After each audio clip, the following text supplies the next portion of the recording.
Now, following on from the teardown video of this Systron model M107 precision DC voltage source, I'm now going to try and repair it. The worst fault, of course, was that whatever voltage you programmed in on the front panel didn't come out on these terminals, so there's something wrong in the guts of it. But the more annoying problem was that you couldn't even type in the voltage you want. A lot of these keys didn't work, and particularly the 4, and as you can see, that key's not even stuck down properly. So I've got some new keys, switches rather, that look to be identical, except for the colour slightly. Holes seem right. Yeah. Now I like to buy either 5 or 10. I've got 10. I've decided what I'll do is replace all the digit keys because they're probably the ones that got the most wear on them. And the ones that still do work I can use for replacements if any of the other keys are faulty, but I think the only problems were with this lot. So the first thing to do is, replace these. I also got a few key tops. I doubt if I'll need them, but they were cheap. And I got some number 10, or is it number 32? Whatever silly numbering system they use for bolts that aren't metric, for the holding on these side plates. Some of them were missing, and the ones that were there were different types, so this will make them all nice and consistent. And when it comes to the innards not working, one of the things that I suspect is that in my previous efforts on this, desoldering some of these TO39 transistors to check them was a bit brute force, and some of the tracks were ruined, and I was forced in some cases to try and solder in underneath, and that may not have been so successful. So I've got replacements for all those TO39s, and what I might try and do is make them stand up a bit higher so I can solder them properly, and or use the long length leads on these to make the connections that are, any connections that are dodgy, route them to the traces where they have to go, or put a hole in the board so that they can come through and then back up to a trace. We'll see. Depends what I find. So first thing, replace these and see if we can get reliable action on the front panel. And one other thing, in my manhandling of this, that wire came off the current limit pot, so that has to be resoldered. I'm tempted to replace just those 2 wires, but these are very taut as well, so just annoying that they didn't make them an inch or 2 longer so that this thing could be dropped down to somewhere stable without putting any strain on the wiring. But I guess I'm not going to be in there that much, so I'll just probably solder that on there and be done with it. Hope I don't have to open this up again. I'll do that as well as the keys. Right, all those old ones have been replaced by the newies, and I noticed that someone had been in here bodging before. You can actually see that that track's been cut deliberately, and then someone had second thoughts or different thoughts and bridged it on both sides of that switch, which is the 1000 volt range switch. So perhaps someone was initially trying to disable the dangerous output, and then someone else came along and said, no, I want dangerous outputs, and so do I. So that's a clue that maybe I should be looking elsewhere for cuts like that might explain why the 1000 volt range didn't work even after my short-lived repair a few years ago. Something to look out for.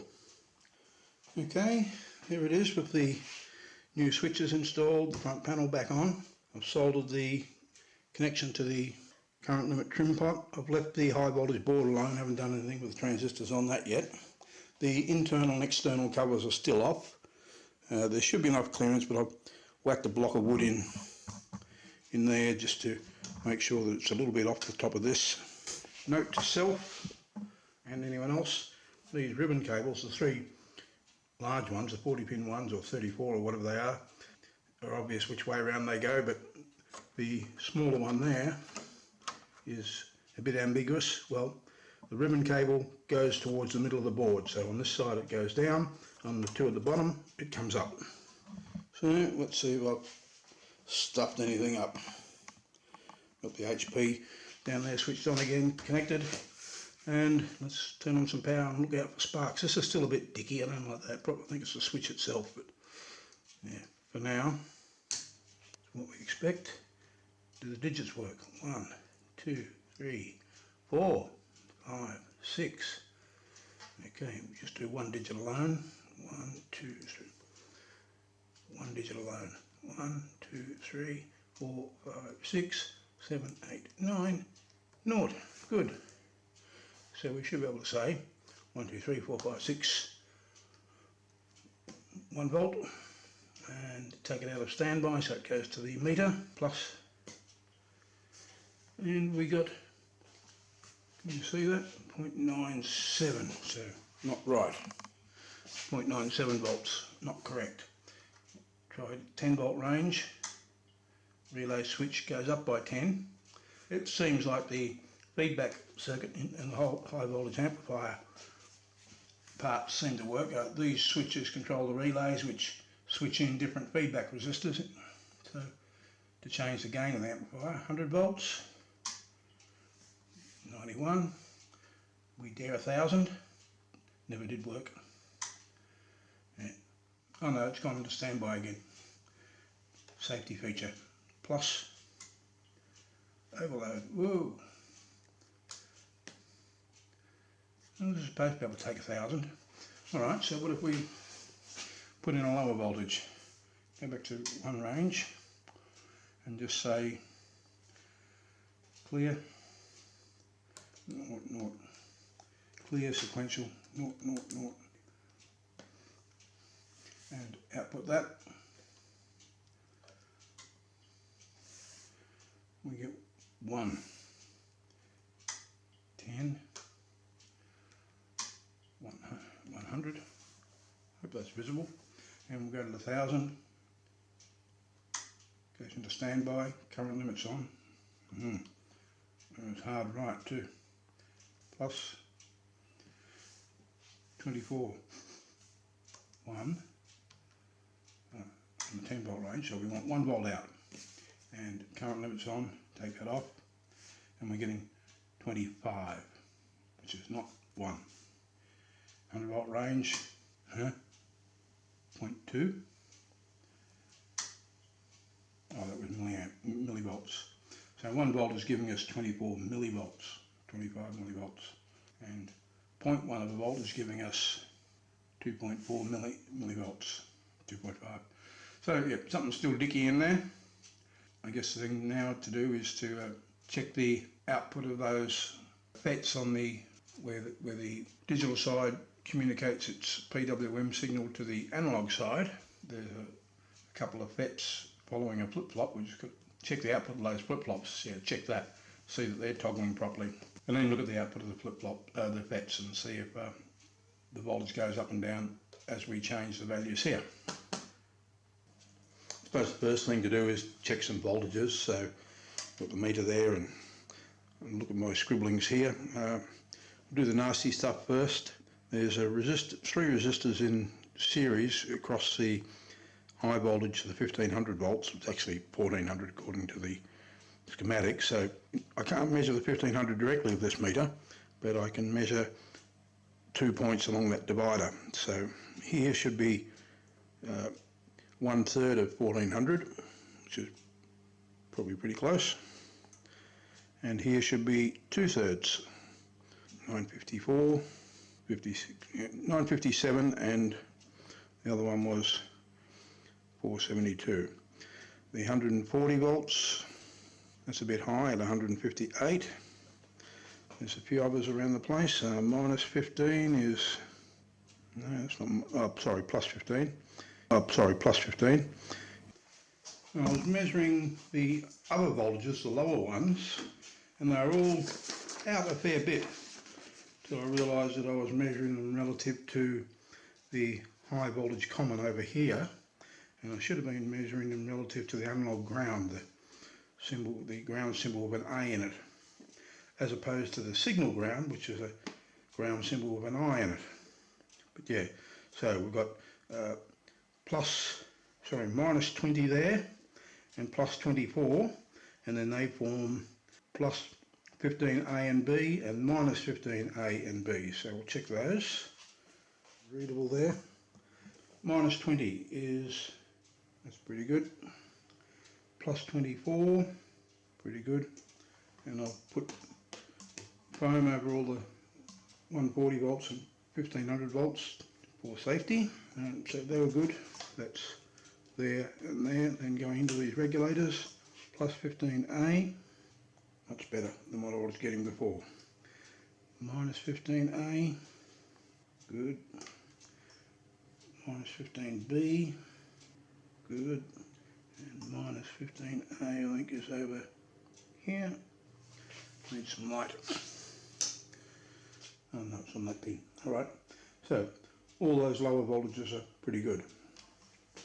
So the next thing to do is check that the pulse width modulation signal from the digital side is getting reconstituted correctly inside these flip-flops. So looking at the collectors of these transistors on the oscilloscope, and then if that's good, we should be able to see a voltage, well, at the end of this filter, which goes up and down in proportion to the number we type in on the front panel. Okay, this time on the oscilloscope, looking at relative to analog ground, power on, and I'm running it through an isolation transformer so that if I need, I can connect this ground to anything in here without having to worry about blowing things up. Right, I've got to put in 500, so we should be getting 50% duty cycle on those, the three most significant digits, and 50% duty cycle on the least significant three digits. Collector Q1, nothing. Q2, nothing. Q3, that's what we should be getting, nice square wave like that. I hope that's visible. And Q4, or 4 and 3 I might have masked out, but yeah, so it looks like that the least significant digit PWM is getting through, but not the most significant. So I want to look at the pulse transformer's output. This is for the MSD. Can't see much there. Can't see it on the least significant either, so I might have to ground the oscilloscope across the pulse transformer. You can see some little spluttering there. I'll zoom in on that. This is across the least significant digit pulse transformer, the one we know is working. You can see little spikes, I hope. And on the most significant digit, not getting them. Okay, well that's sort of good, because it might mean there's no problem here in the analog, but in the digital, which is probably easy to fix. That was looking across the pulse transformer here for the least significance. We got the little pips, but the most significant we didn't.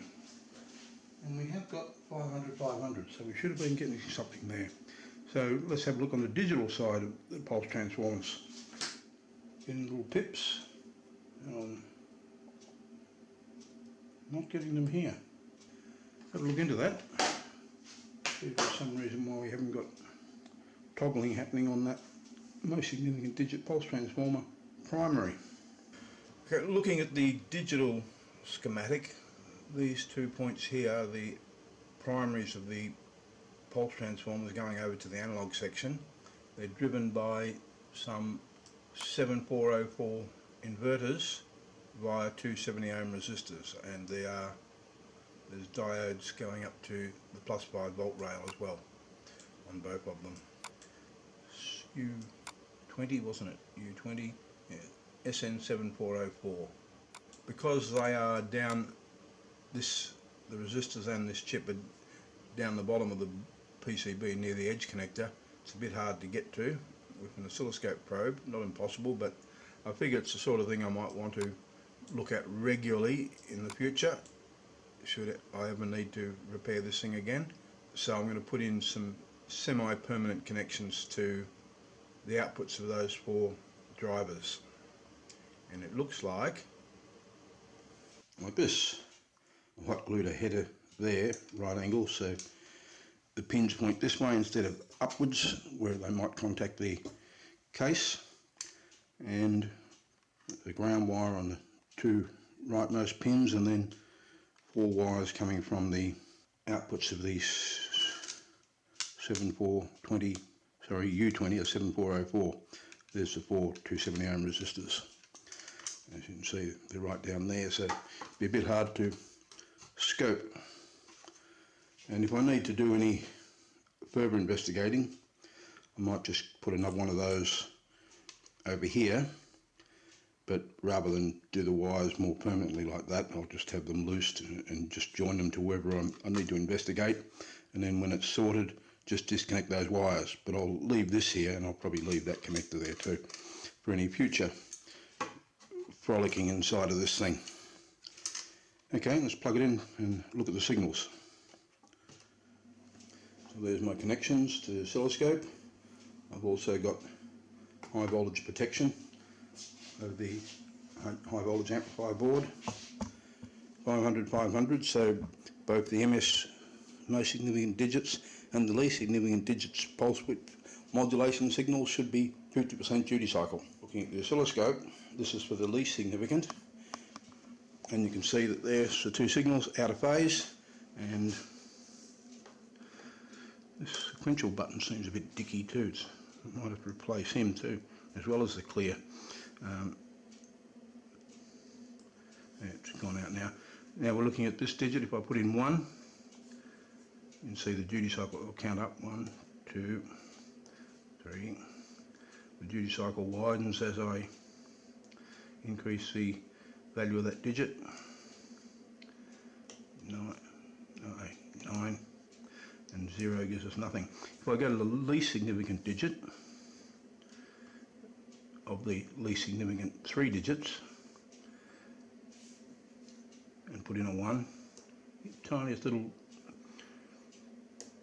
2, 3, 4, 5, 6, should be, doesn't get very wide. Second least significant digit, put a 9 in there. These switches down here are a bit dicky too, I might have to replace all of them. 5 in the second last position, we get a half width. So yeah, that's all as you'd expect. Now we'll look at the most significant digit. Most significant digits. Okay, so we've got a signal on one side but not the other.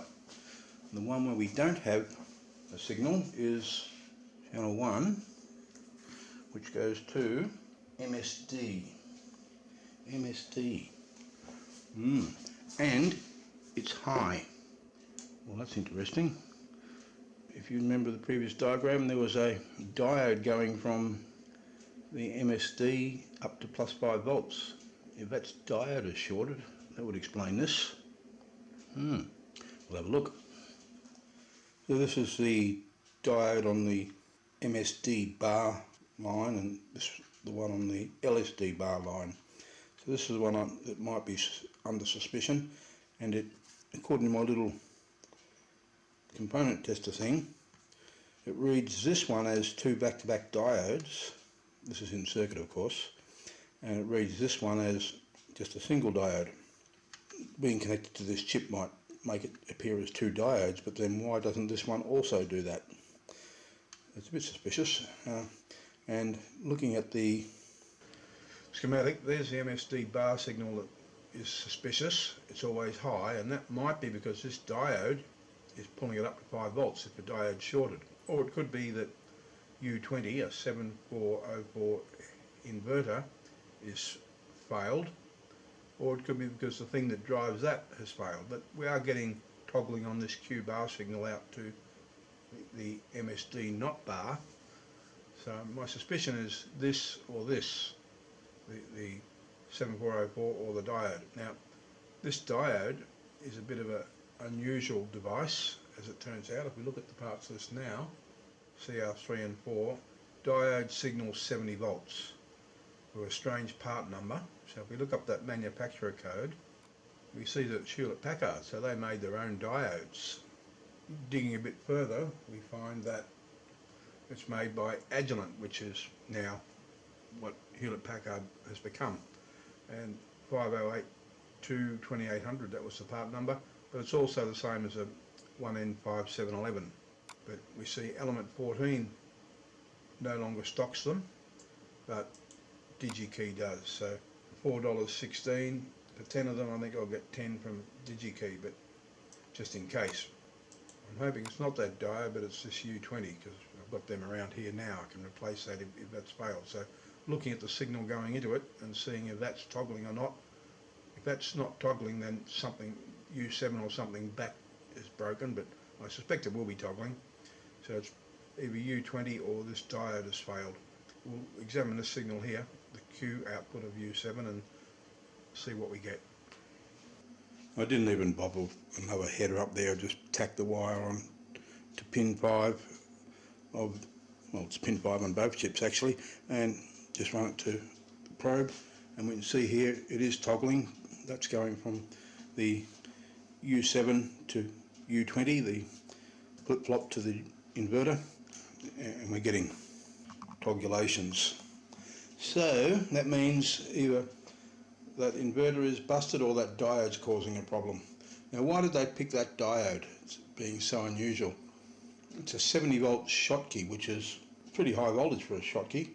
So I'm wondering if it's there to protect that chip, then just replacing the chip might fail as well. So I might just take out that diode and just bung in another Schottky, a 1N5819 or something, just to see what happens, and order new diodes anyway from DigiKey. And if that doesn't help, then I'll replace U20. So I've lifted that one leg of that diode up and just bodged on a 1N5819 across the back of it, just in case that's needed for any sort of protection of this chip, and plug it in and see if that MSD bar signal has come good. And no, the MSD not bar is toggling, but MSD bar is still high, so that's probably a good thing. Probably means that I don't have to replace that diode after all, and just replace U20, which I have. But that's for tomorrow. Okay, the bodge diode's gone now, and the original one's been reinstated there, and I'll put in a socket for the 7404, so we just need to put in a new one, that one. Okay, it's installed now. We've got the scope probes on, so power on, and looks like we're getting something on both channels there, both sides of the MSD. If we put in a 5, we're getting a square wave. Okay, didn't have it on edge triggered. Okay, so there we go. MSD is 2 signals out of phase, as they should be.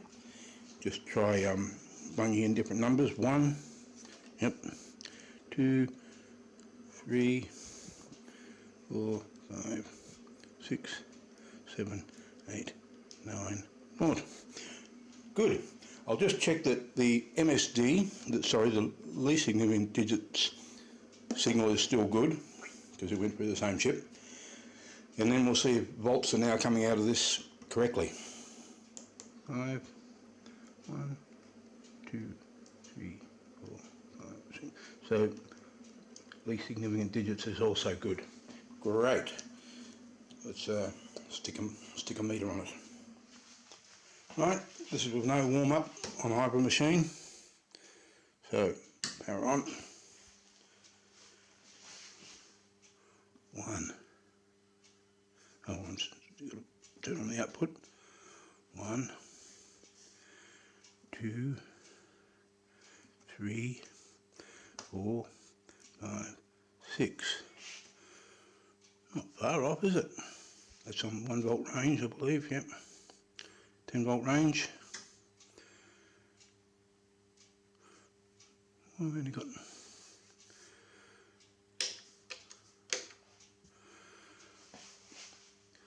1, 2, 3, 4 agrees to the first 4 digits, 100 volts, 100 volt range, so 12 volts, close, 1000 volts, 460, 470 volts, nothing like it, so still wrong in the 1000 volt range. 100 volt range, now it's not agreeing much at all. There, 10 volts. That didn't last long, did it? Let's try reversing polarity. Minus. And we had agreement, and now we don't. Bummer. Ever since we went to the 1000 volt range, I wonder if that busted something. I'll play around a bit more. I just played a little bit more and it's come good again, so maybe there's something a bit dodgy in there somewhere, but yeah, now agreeing to 5 digits, and that's without having warmed up, without these internal shields over the analog section, or the shields over the entire analog section, all these things, agreeing to 5 decimal places. That's pretty good. Let's go clear, and just to see that it's not something about that particular set of numbers. 9, 8, 7, 6, 5, 4. Well, 3 digits are correct. Go to 1 volt range, 10 volts, 100 volts, 987. Dropping out on the 4th digit. Let's go back to the first combination. I'll just try all ones. 4 digits correct, all 2s, sequential. I'm going to have to get new keys. Some of the ones I took out of there may be okay, but yeah.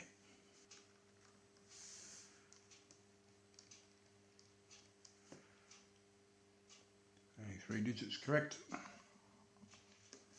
4, 3 digits, 3 digits, 3 digits, 3 digits, 3 digits. Yet when we went to 1, 2, 3, 4, 5, 6, okay, 4 digits now. But if we try 9, 8, 7, 6, 5, 4, only correct to 3 digits. 2, 3, 4, 5, 6, 7, 4 digits correct. 3, 4, 5, 6, 7, 8, 4 digits correct. 4, 5, 6, 7, 8, 9, 3 digits correct. Anyway, so that's looking pretty damn good, except that it doesn't work on the 1000 volt range still. So anyway, I'll let it warm up for a few hours and then see how close I can get. Probably, yeah, I should reinstall these things and then do that. The only problem now is the 1000 volt range and calibration probably. Looking good so far. If you remember before, I said that there was some bodges on the 1000 volt range switch. The traces had been cut, but then someone had then run links to circumvent the cut to restore the 1000 volt operation, and I thought maybe there might be other things similar to that. Well, I said that because I knew there was some scratchings on this relay. There's scratchings in there, and I saw them last time I had working on this, and I just didn't give it much thought, thinking it was probably a factory bodge, but now it's looking likely that someone deliberately did it to turn off the 1000 volt range. Hopefully I can sort it out and see if that could possibly explain the lack of 1000 volt range. Some tracks cut across there, and try and work out where the tracks have to be restored. And while I was putting these covers back on so I can let it warm up properly and then compare it with the meter, I was just adjusting those wires and one of them's loose. It should be soldered down there. Now that's the 1 volt adjust, so it won't explain the 1000 volt problem, but I think when we were looking at the measurements earlier that the 1 volt was a little bit out. Maybe this will explain that. So yeah, I'll solder that, then put this on and let it warm up. Turns out that that guy goes on the outside of the can. I thought he went on the inside, that's why I was trying to push the wires and discovered the loose one. Yeah, there's 3 more there which don't have any loose wires, and took that can off. There's 4 more under that and they also don't have any loose wires. So here's hoping. Put on the top and bottom covers and let it warm up. Well, they've both been warmed up now for quite a few hours. The ambient temperature is about 20 degrees C, and yes, not agreeing. In fact, when I first turned them on, I could get it to show 1, 2, 3, 4, 5, 6 on both displays, but then it started drifting higher. Go to the 10 volt range, that's on the 1 volt range, so 0.12 volts, and I've got 10 power line cycles, and turn on the filter as well. So agreeing to the first 4 digits, 100 volt range, not the first 4 digits now. 1 volt range again. 1, 2, 3, 4, close. 1, 2, 3, 4, but looks like not on the 100. Take the filtering off, it's annoying. 1000 volt range still doesn't work. Gives way too many volts. Back to 1. If I say 1 volt, or 0.1 volt, 100 millivolts up there, but there's about 50 odd microvolts too high. Go to the 10 volt range, 300 microvolts too high, 100 volt range, now we've got 4 millivolts too high, so I suspect it needs some calibration. Not surprising. These 4 flip-flop transistors have been replaced, not that that should affect anything really, but these 4 FETs here probably do, as well as the chip on the digital side that we replaced today. So I think we'll call it quits on this thing for the moment. I've got a better understanding of how the feedback network works to try and suss out what's wrong with that 1000 volt range, so I'll have a look at that, and I'll get together a few multimeters and try and get a good handle on how much it's out, and whether or not this is just reading it wrong or whether this is outputting the wrong voltage. So I'm pretty happy with the performance of this thing in every other respect, so I think that's probably okay. If I can get 3 6.5 digit multimeters to agree on the voltage, then the problem's got to be in here. Anyway, I hope you enjoyed that. Dragged on a little bit long, that's why I'll cut it short, won't do anything more on it now. And if you enjoyed it, please give it a like, and I'll catch you later.